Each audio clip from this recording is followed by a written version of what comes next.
A good Thursday morning to you and yours. It's time for another edition of Our Town, brought to you by Decorah Bank and Trust here on 94.9 and 99.1 The River.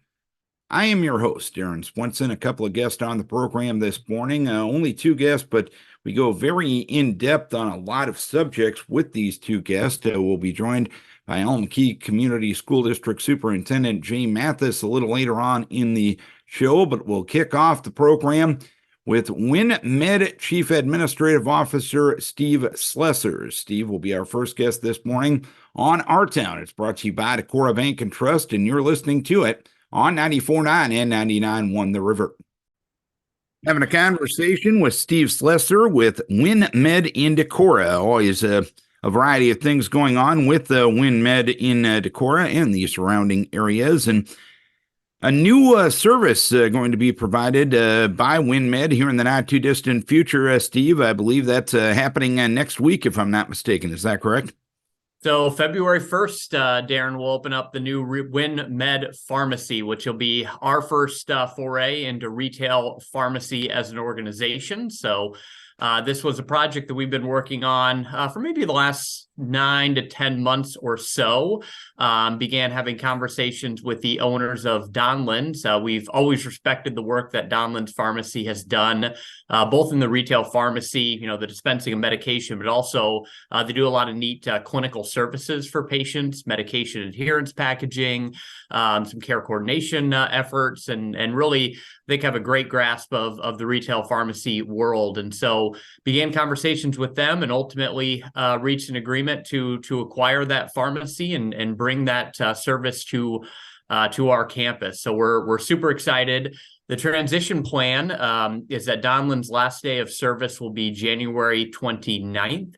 We'll have 2 days that there won't be either Donlands or WinnMed Pharmacy open, the 30th and the 31st. And then we'll open as WinnMed Pharmacy in our north building, just across the parking lot from our main hospital campus. That'll start February 1st, offering the services that patients have come to expect out of Donlands, plus a new convenient drive-through pickup area, which will be great. For folks that have been customers of Donland Pharmacy for years with this transition, what do they need to know? Yeah, so with the acquisition of the pharmacy, unless they choose to do something different, all the patient's scripts will flow over to the WinnMed Pharmacy. In that case, they don't need to do anything. We're here to serve them at the time that they need to be served.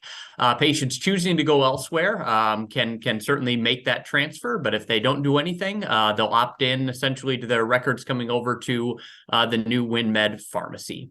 What is the advantage from not only a business perspective, but a customer service perspective, having this pharmacy under your umbrella? Yeah, I'll highlight a few things with that. So from the patient perspective, again, Donlands was already doing some awesome things, and we're going to continue to do those things. And I already highlighted medication adherence packaging as one of those items. So a lot of those clinical services will remain.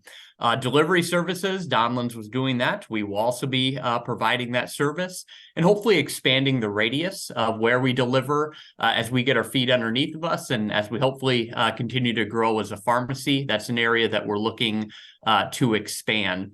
We also have some neat things that we can do within our hospital system by owning a retail pharmacy. And one that I'll highlight is what's called meds to beds.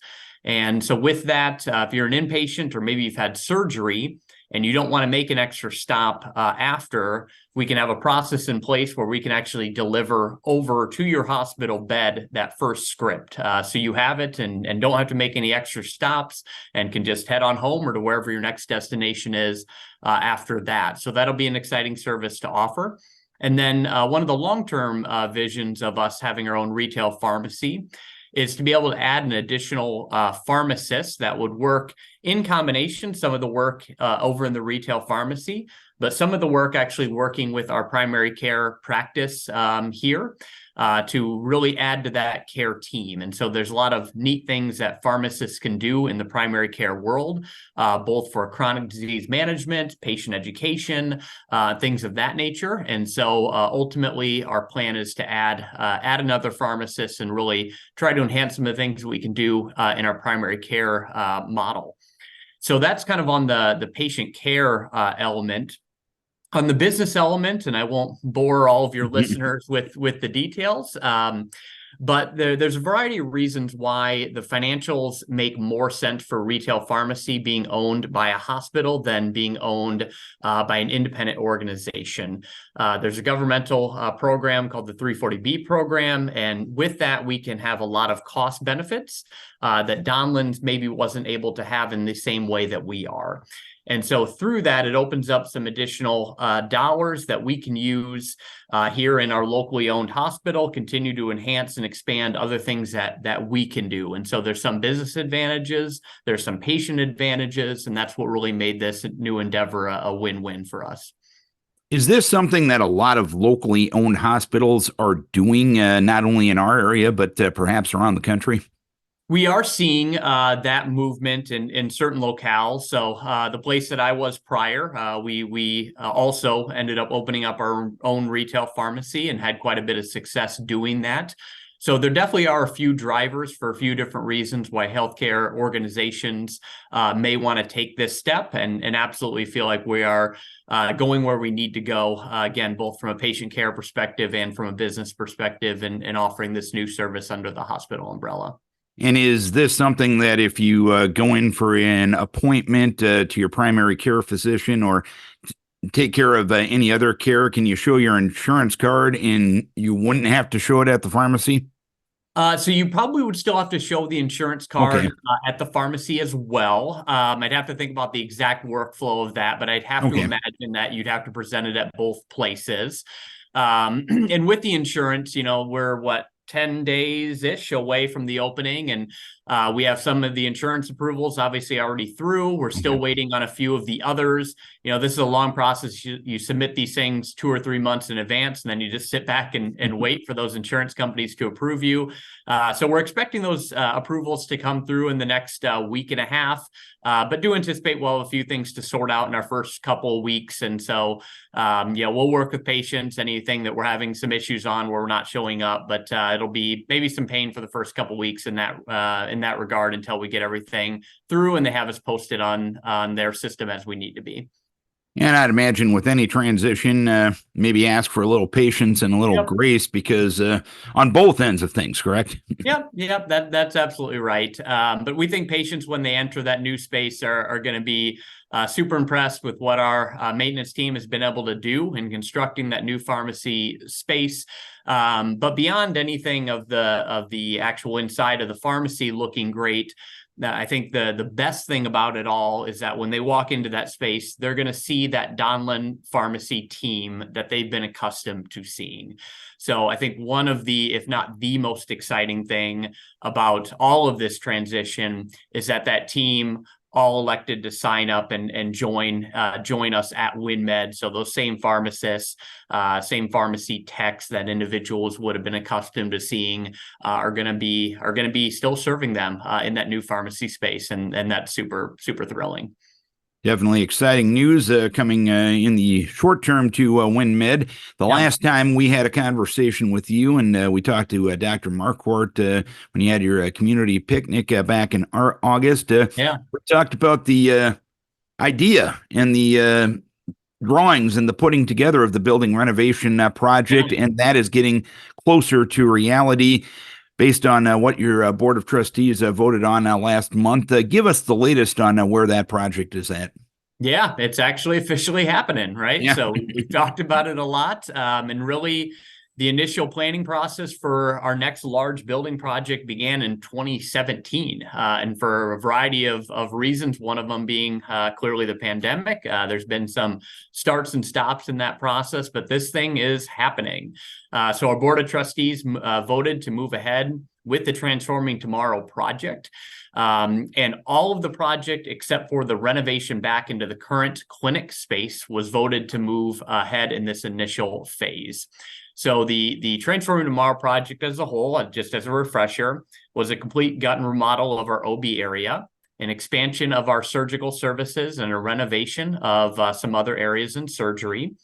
And then a very large expansion of our clinic services to the north of our current clinic building, about a 23,000 square foot addition. and then was to come back in and renovate our current clinic space. So because of where bids came back, bids did come back higher than we anticipated in some of our bid packages. So our board voted to move forward with all of the project with the exception of the renovation of the current clinic space. So we still will be over doubling the size of the clinic, but won't in the initial term be renovating that clinic space. About a year from now, we will look and see where things are at with that project, where things are at with our financials. And if we feel like we're in good shape, then we'll move forward with bidding back out that renovation portion of the clinic to then hopefully be able to roll forward with that in a similar time frame that we otherwise would have.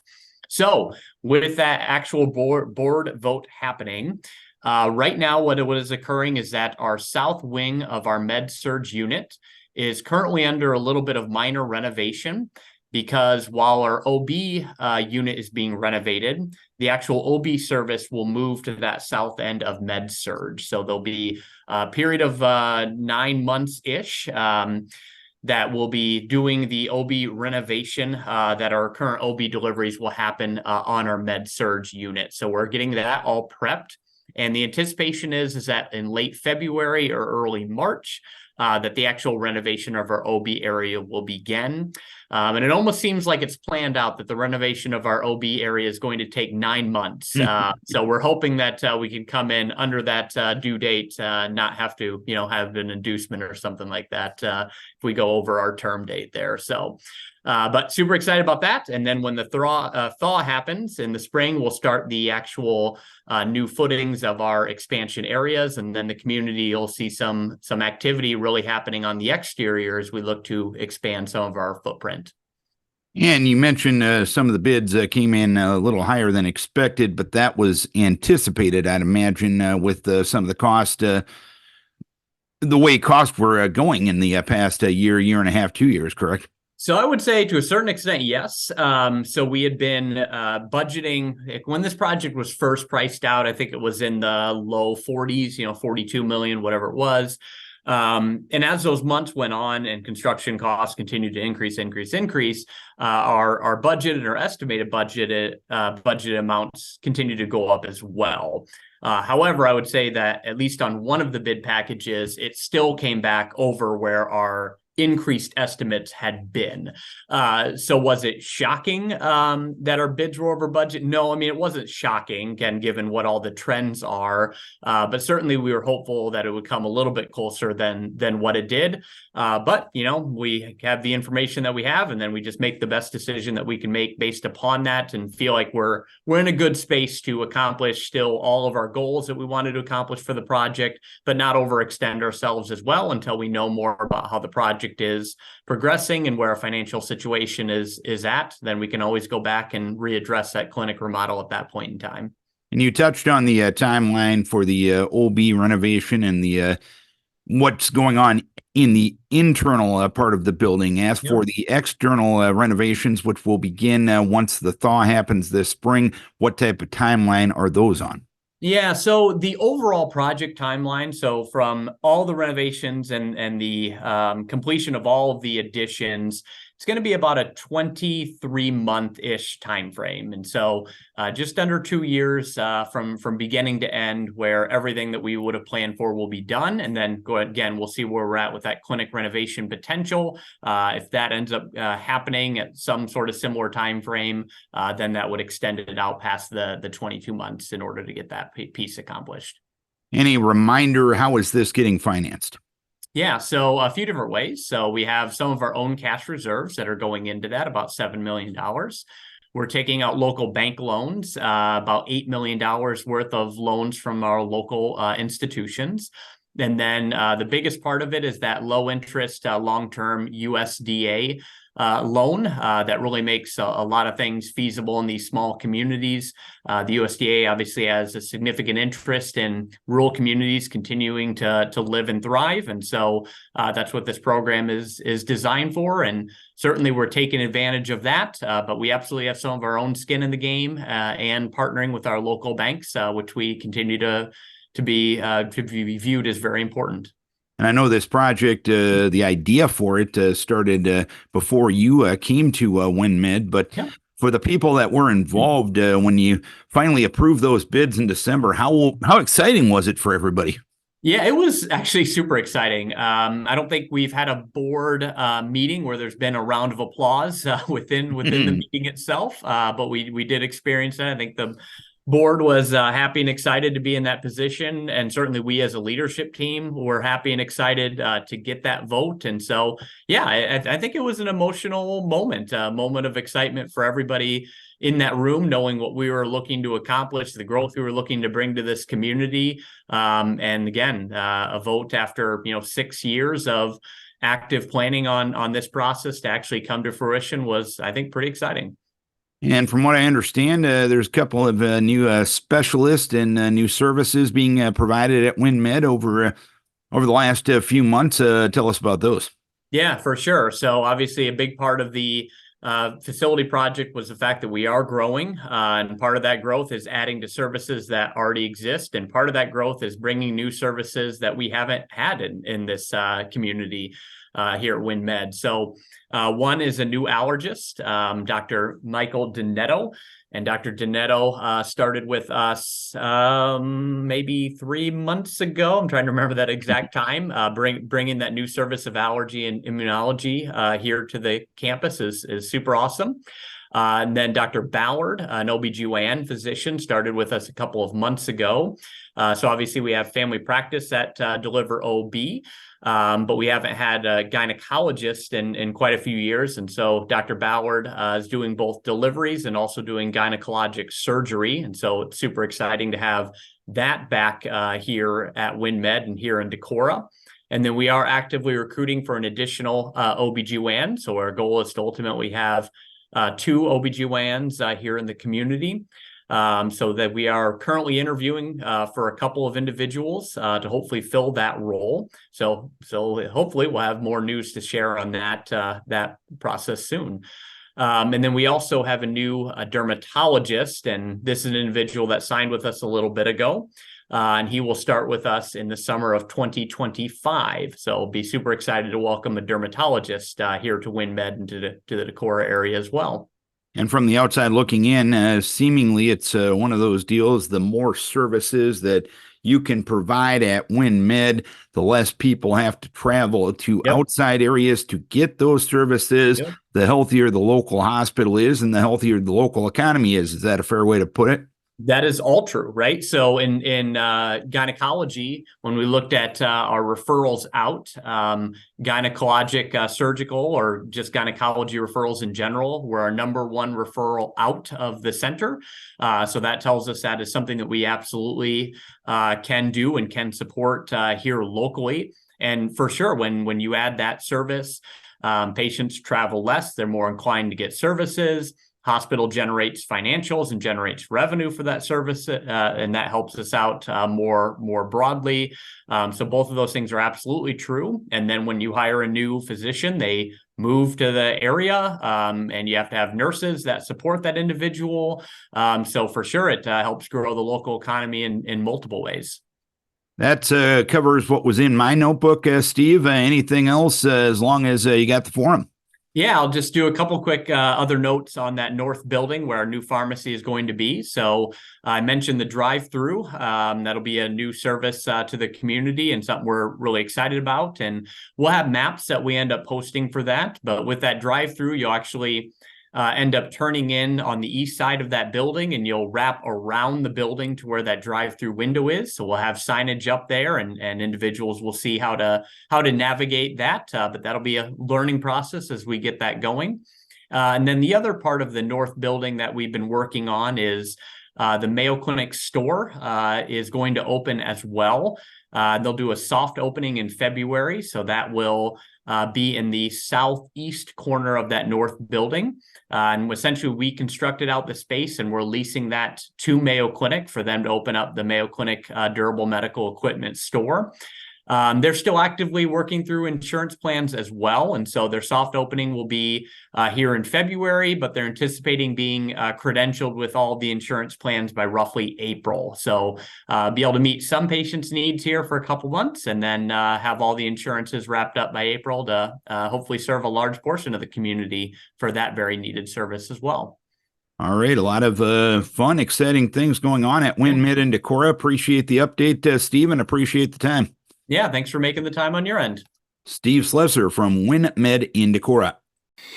Having a conversation this morning with Jay Mathis, the superintendent of schools in the Allamakee Community School District. Several different topics of discussion this morning, but we're going to talk with the issue of school security. And everyone knows the tragic situation which took place at Perry High School earlier this month, and I know you sent a correspondence out to your district families the day after that event.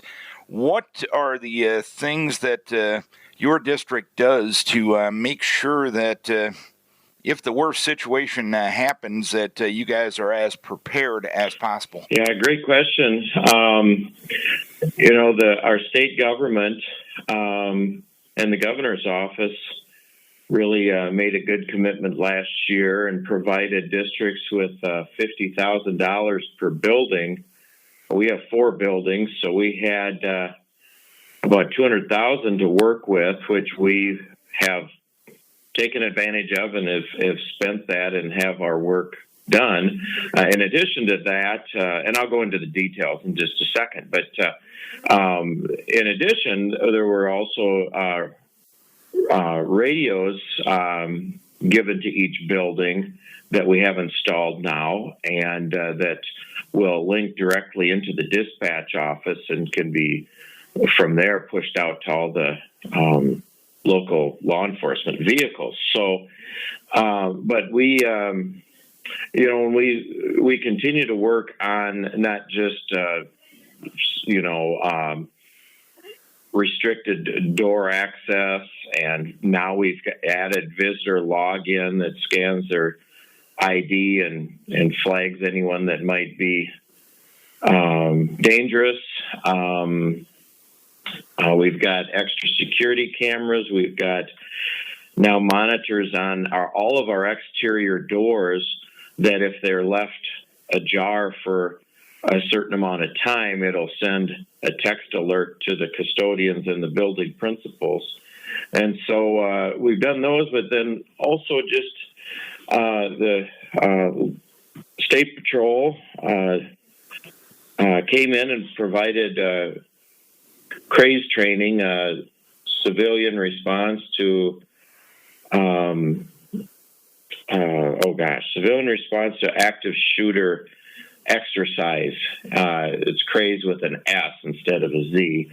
For our staff, I heard the middle school staff talking yesterday that their students ask them questions and they have discussions about what we do in this classroom with if there were an incident, and those are good conversations. And even like our after school program, we had after my article, a particular grandparent called in and said, "Hey, what about the doors after school program?" And so we're implementing keeping those doors shut and having somebody when people come to pick up their kids check them out and not leave the doors unlocked there after school. So there's lots of conversations and things that we do our best to try to prevent, and then, of course, on the prevention side is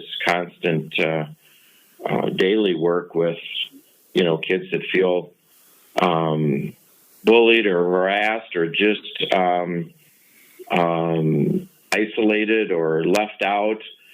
And so we added a third guidance counselor a couple of years ago, and we contract with our AEA for 2 days a week, a licensed social worker to be here full time to work with families and students. So anyway, I'll cut it off there, but we take that seriously, and we are doing our best to be prepared and prevent something like that from happening, hopefully. Of course, the state legislature is in session, and one of the education-related things that has been discussed early on is potential changes to area education associations.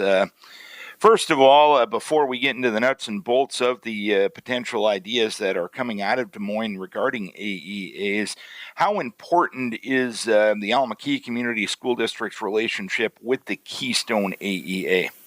Well, I can't overstate the importance of our partnership with them and the services that they provide us. I think there's been an outpouring of support for the AEAs across the state, big districts and small districts, but especially here in rural areas, we would not be able to provide the quality training for our staff, the curricular materials and media materials, the online subscriptions to do for research for students, and of course special education. And so it's those services are critical, and it was quite the bombshell. It wasn't just let's change our AEA system. It's let's just blow it up, and that certainly isn't the solution if there is a problem. And I served on a Department of Education 5-year site visit accreditation visit last year, and so when they talk about accountability and transparency, they had Dale Crocher and myself sat in as customers, if you will, of our local AEA, and make sure that they were doing everything that we wanted. And we heard from many different groups, and it was all positive. And Buffy Campbell from the Department of Ed was in charge of that, and they got glowing marks. So yeah, I am certainly opposed to blowing it up. If the Department of Ed wants them to improve upon some things, then tell them what they want to improve on and let them work with the Department of Ed the next calendar year here to address those concerns. But I don't really think there are any. It's just a bad idea. And related to the ideas of potential changes with the AEAs, and I believe Governor Reynolds has backed down on a few of the proposals after hearing some feedback from school districts and parents and other interested parties. But what exactly is being proposed to change the AEAs, and how would that have an effect on your school district? Well, yeah, they basically... the Department of Ed or Department of Management would take over the facilities they have, and there wouldn't be an AEA left. They say they would retain the special ed service people, but they would become employees of either the Department of Ed or the Department of Administrative Services.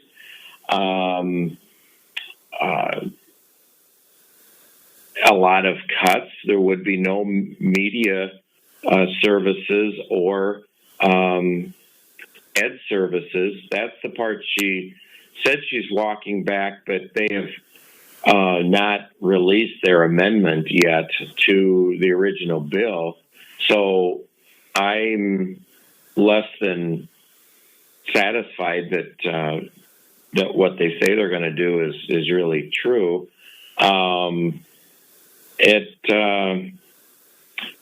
One of the reasons I think up here in rural Iowa that we can get specialists like audiologists and school psychologists, occupational therapists, social workers, etc., is because we've had this stable organization up here, which locally our board has a retired Dr. Jim Withers that was a school board member here years ago that has served our area on that AEA board.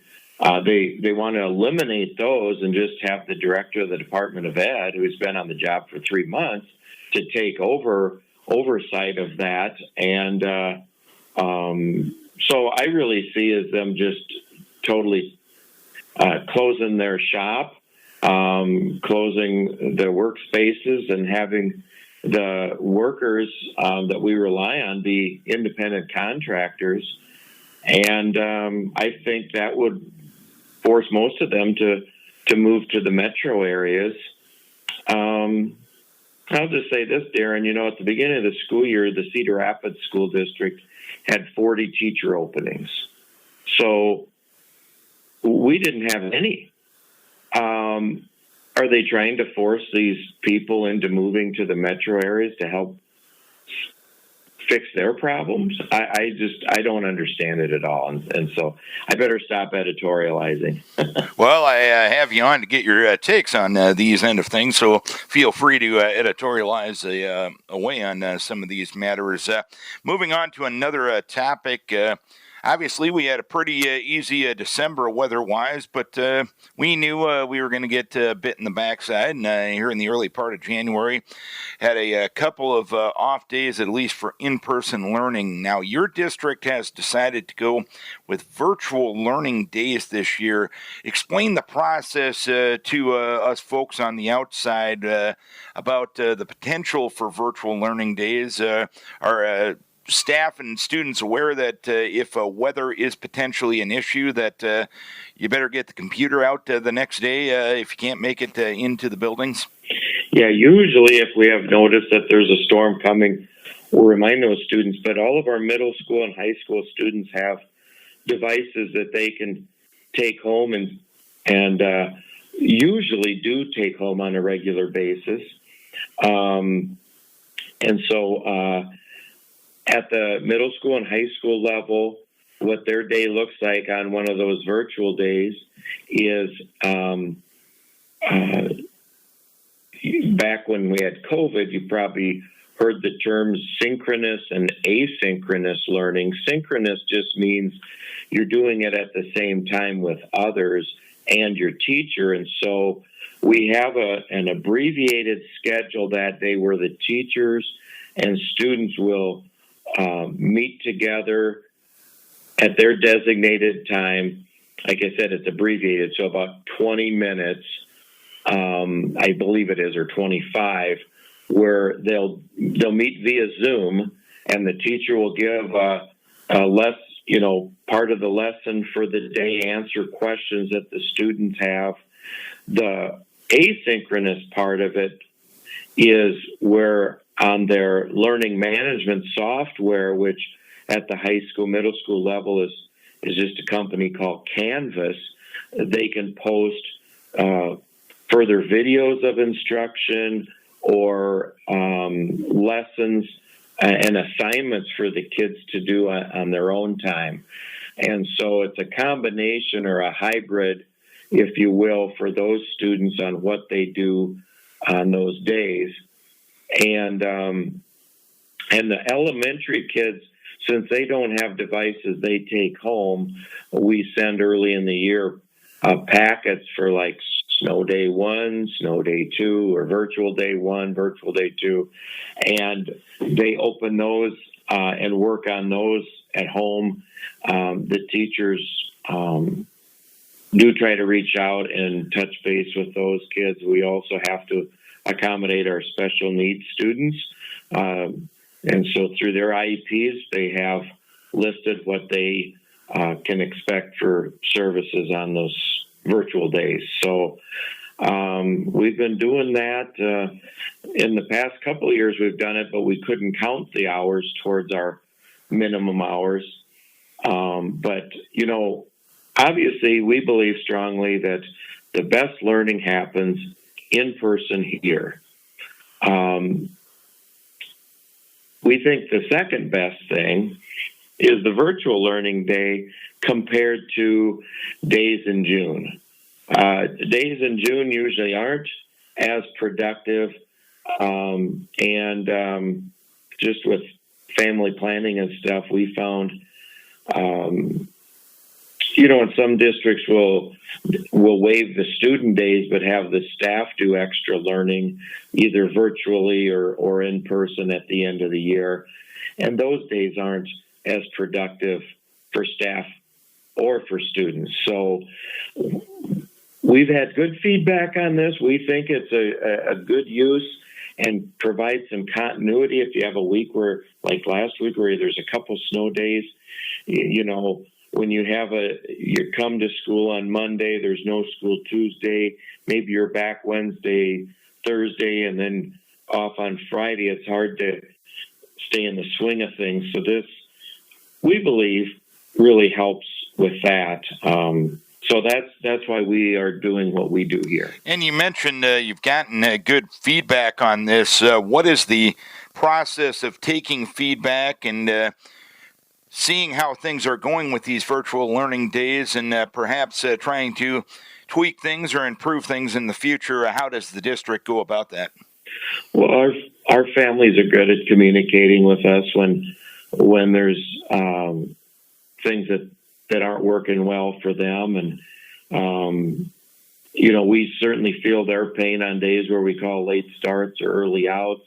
That's a hardship on them to find coverage for daycare or whatever. And virtual days are no different. And so we certainly listen to those and make some adjustments on those as we can. But overall, we've had really good success with it and have had good feedback. So if you have a late start or an early out, can you do virtual learning days those days, or does that complicate things a little bit more? Yeah, those are tough. And so, you know, our calendar has 53 and a half extra hours beyond the minimum, the way we have it structured. And so we don't try to jam that into a day where we actually meet in person. We just shorten those periods and go without any virtual learning on those days. Of course, it's turning the calendar to a new, at least, calendar year, and part of the process you guys are probably beginning here in the not-too-distant future, if you haven't done so already, is putting together the budget for 2024-2025, and you would like that allowable growth rate set by the state here in the not-too-distant future. But I know in talking to cities and counties, changes in the property tax legislation last year is definitely going to have an effect on their budgets. Are those property tax changes that were passed out of the legislature last year, is that going to put some challenges on schools this year as well? It did not change the school formula. And so there is an extra public hearing required in early April. And then they pushed back the certification date from April 15th to April 30th because of the extra round of public input. But districts have always relied on the state formula to set the cap for what they can actually ask for, which is different than like city governments or the counties. So those things don't impact us. Really, what impacts us is, like you said, what they set for supplemental state aid % and what our enrollment's doing. Because if the governor's proposal is 2.5%, that's on a per pupil amount. So if you increase students, you're actually going to see a little more than that. If you decrease in students, you are not going to see 2.5%. So I'd prefer to see it 3.5% or 4%, closer to what inflation has done to us over the last few years. Of course, we're always going to ask for a little more, but that would help us keep pace. The other wrinkle in this is the proposal to set teacher minimum salary to $50,000 and up to $62,000 for somebody with 12 years of experience.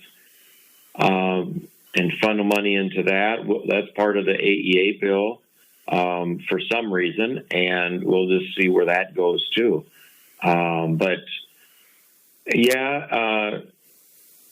It's always a squeeze to try to get our budget set by April when you're in a current school year. But we feel good about where we're at, and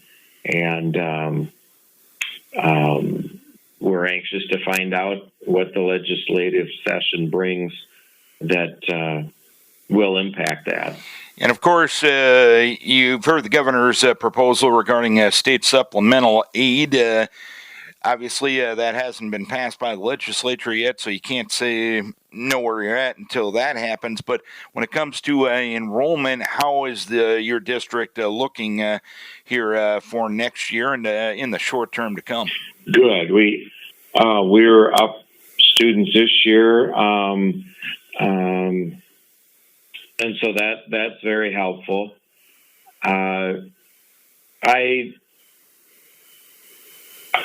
I just hope that we can stay stable, and we're at the same enrollment as when I got here 6 years ago, and so that's helpful. We had some down years during COVID, and then we've rebounded back up, so that helps. With staffing, staffing is a big piece of the pie of our overall general fund budget.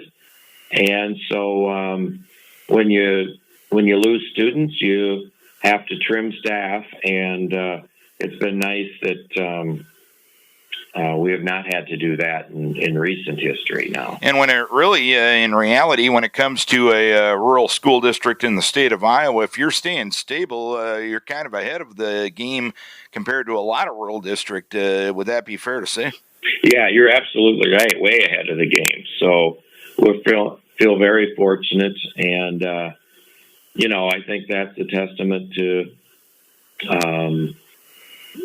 just the quality of school district we have, but also the community support and the fact that people want to live in our rural communities up here in Northeast Iowa. So that's it's huge. And final question, obviously some news has come out here in the last couple of weeks regarding the future of the Northeast Iowa Conference. Crestwood High School will be applying for membership to the Upper Iowa Conference. Earlier this week, Charles City has approved sending a letter of inquiry to the North Central Conference. Obviously, there's going to be a lot of things happening within the next 6 months on this issue. From the Allamakee Community School District's perspective, where is this conversation at?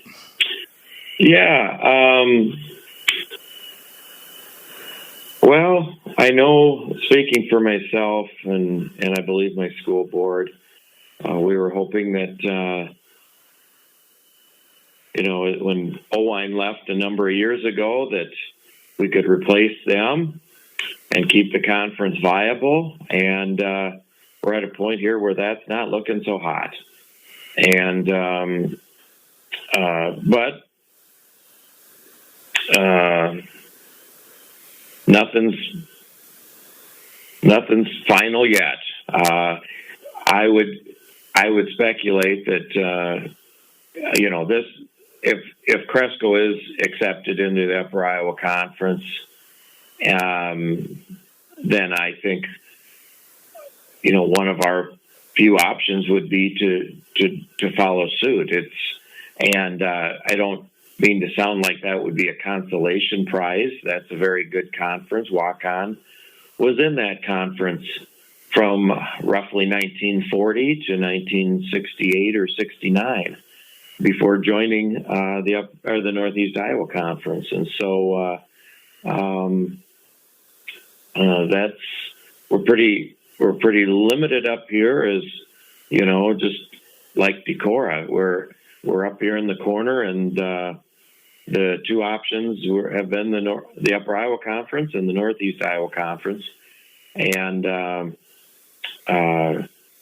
it's getting very difficult to schedule conference games, or not the conference games, but non-conference games. So, like, for example, basketball, you can have 21 dates or games, and when you only have 4 or 5 in your conference, which leaves you 3 or 4 opponents, and you play them twice, that's only 8 of your 21 games, and the rest you got to go searching, and the other conferences are typically going to book the primetime nights, which in basketball is usually Tuesdays and Fridays, And so then you end up playing Saturday games or games on other nights of the week, other than your church night. And so it makes it really hard. So, yeah, it'll be interesting to see where the other schools do. I don't think this staying put is an option anymore, and that's why you see, Charles City is going to be looking.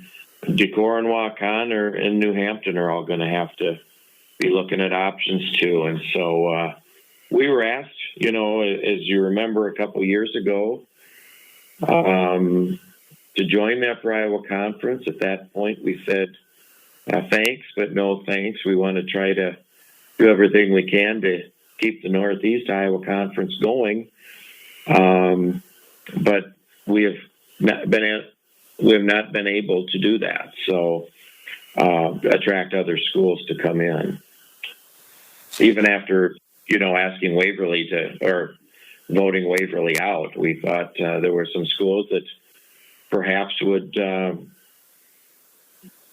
be willing to come in if that school that was so much larger than the rest of us was gone, but that did not happen. So that I understand where Howard Winnesheek's coming from. It's, you don't want to be the last one standing, and